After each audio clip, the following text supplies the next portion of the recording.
Very good morning, everyone. Good morning, Father. It's a quiet, it's a cool, serene morning. Allow me to begin my reflection with you with a little tale, a little story I picked up during my seminary days. It was about a young man who was to take office as the new chairperson, as the new CEO of an established, prominent firm.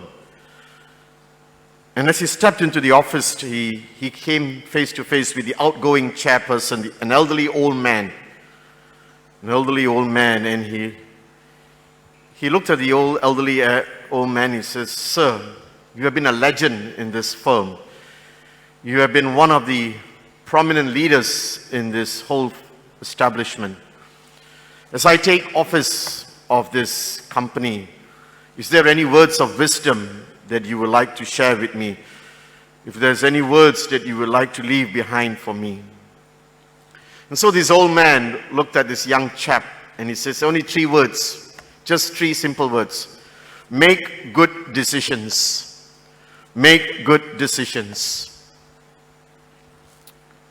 Life is filled with decisions. Each day, from dawn to dusk, our lives is shaped by many decisions. Where to eat, where to go, what to buy, investments, buying a house, career, jobs, marriages, vocations. It's always about the process of making a decision. But before we step into a decision, there is always an array, a spectrum of choices that lies before us. It's a whole series of choices that we face every day. Even at this very moment that I'm standing before you, you had the choice whether to step into the Mars or to find yourself flying to Australia or Singapore. You had the choice. And yet we made the decision to step into this morning's Mass. Because the beauty about this choice and decision is the word freedom. We have that freedom within us. God entailed or given us that freedom. You find this in the very book of Genesis. Adam and Eve in the garden, and everything was given to their contentment. They were blessed wonderfully. But God told them not to eat of the fruit. The freedom was given to them. And yet, as we know from the story, temptation lured them into having to eat the fruit by the evil one. And they fell. That was the decision they made. And yet we know, as the story tells us, God came into the garden in the evening of the day in search for them. You find this in the whole book of the Bible. Choices after choices. Life is always about the choice, but the turning point is always the decision. The decision makes us what we are today. The decision to choose or not to choose, to step forward or to step backwards.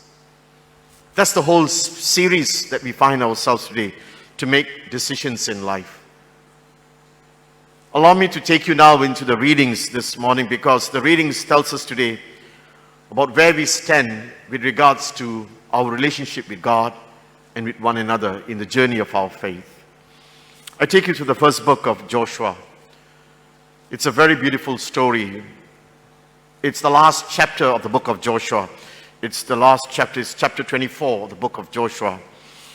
And it's Joshua's parting words.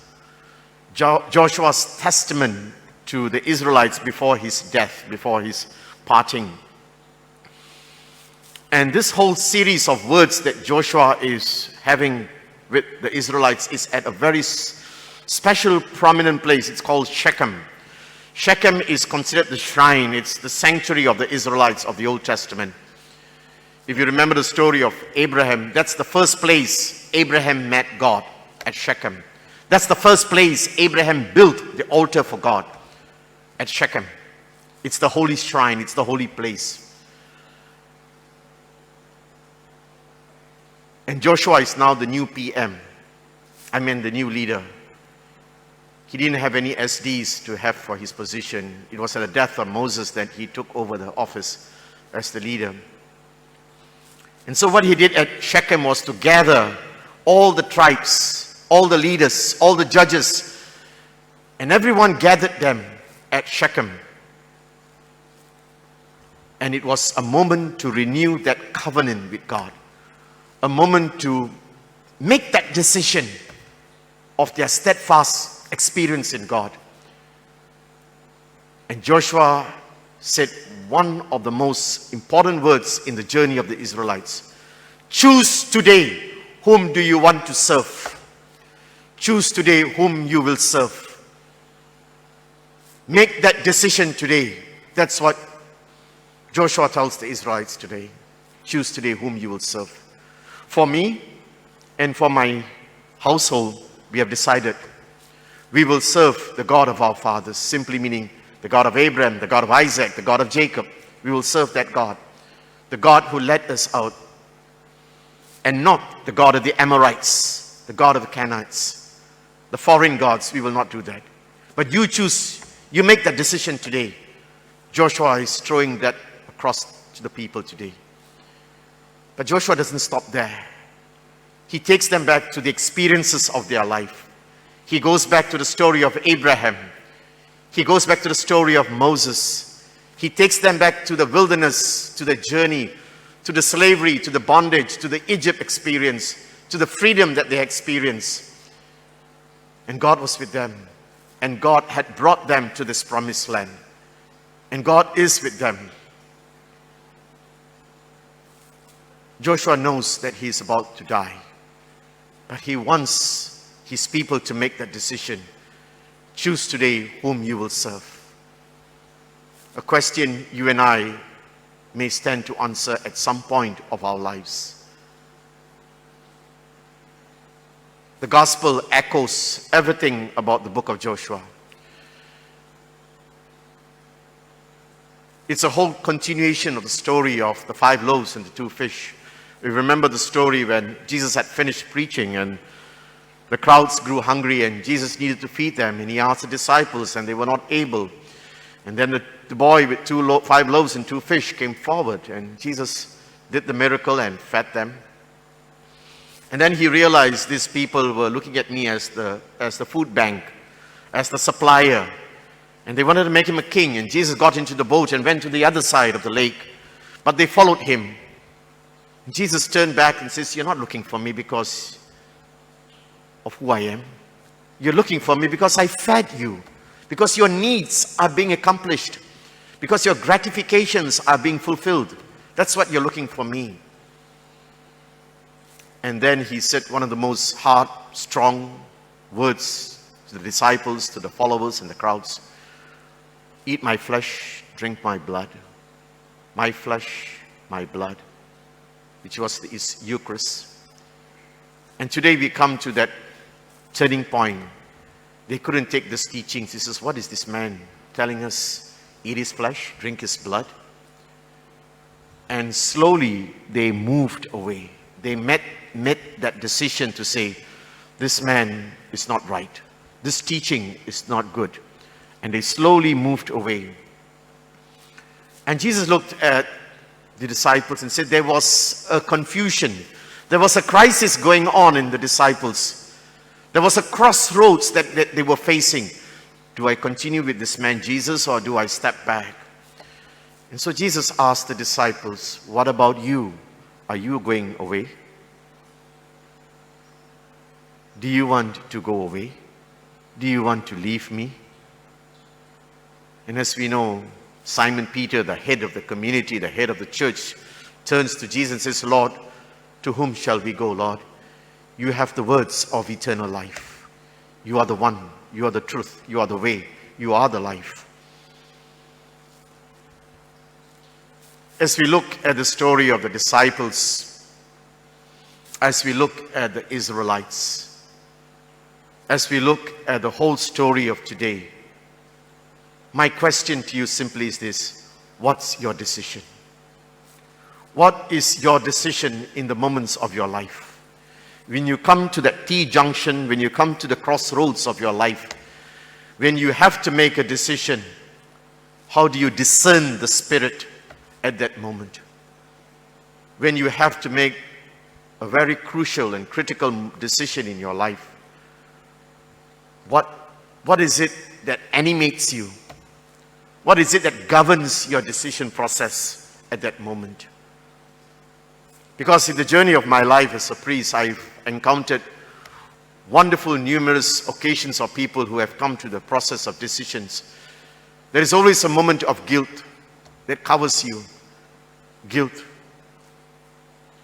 Father, I have to do this, Father. It's not out of love, but it's out of guilt. There's also a moment when you find there's fear. Father, do you think if I take the wrong decision, God will punish me? There is always a moment of fear in us and guilt of what God will do. Will God punish me, Father, for this moment if I turn away from accepting this decision of God? Guilt, fear. Is there a moment of gratitude and love that shapes that decision? The choices are there. Jesus asked the disciples today, what about you guys? Do you want to go away? My dear friends, we face these moments almost every other day in life. As I say to you, it's from dawn to dusk, from sunrise to sunset. We are just shaped by decisions. You know, do I get up? Do I stay in bed? Do I follow the teachings of the church? Do I lie? Do I tell the truth? Do I follow what is asked of me? Or do I? There is always that fear, greed, guilt. One of the dangerous moments of decision is duty bound. Father, I come for Mass because it's a duty to come for Mass on Sundays. I'm here because my mother asked me to sit down for Mass. It's a duty, Father. We do it out of fear, guilt, duty. I don't know. It's good for us to take a moment and ask in the decision process of our following of Christ, what is it that shapes, colors and molds our decisions? Because, as I said from the very beginning, decisions make us to be what we are in life. What is important today was two words that Jesus was asking from the disciples. Likewise, Joshua was asking it from the Israelites. A commitment and a conviction of life. A commitment and a conviction to follow Him. To say, Lord, I am with you. I love the story of Ruth this past few days. I kind of fell in love with her words. Wherever you go, I will go. Wherever you live, I will live. Your people shall be my people. Your God shall be my God. A whole expression of conviction and commitment. That is all the Lord asks of us when we place ourselves in the renewal of our journey. The narrow gate that the Lord asks us to step in. It's always there, that conviction and commitment in our whole spiritual life. I have followed you, Lord. I have left everything. Sometimes it's difficult, just like the rich young man who found it hard to let go of the things in his life because there were other things that shaped his life. Conviction and commitment. That's the decision that we take in life. I kind of just want to end my sharing with you this morning with the story I began with about this young man who stepped into the office of this elderly man who was stepping out, and he asked this old man if there was some words of wisdom for this young man to take office as the new leader. And if you remember, he said there's just 3 words. Make good decisions. It didn't end there. This young man, as he was leaving the office, turned back and looked at the old man. What is the key? What is the key to make good decisions in life? What is that key? And the old man said one word: experiences. Experiences. And just as this young guy was looking at this old man, he says, what is it in their experiences that I would learn? 2 words, he said: bad choices. Bad choices. We all have made wrong choices in life. And that is why experiences allows us to make changes. As the woman at the well, the woman caught in adultery, Zacchaeus, Matthew, the tax collector, it's always a moment of conversion in that decision from the past experiences of our life to make the good decisions in life. Let us ask the Lord from the experiences of our life, choose today whom do you want to serve. And then we will realize where we need to go in conviction and commitment to the Lord.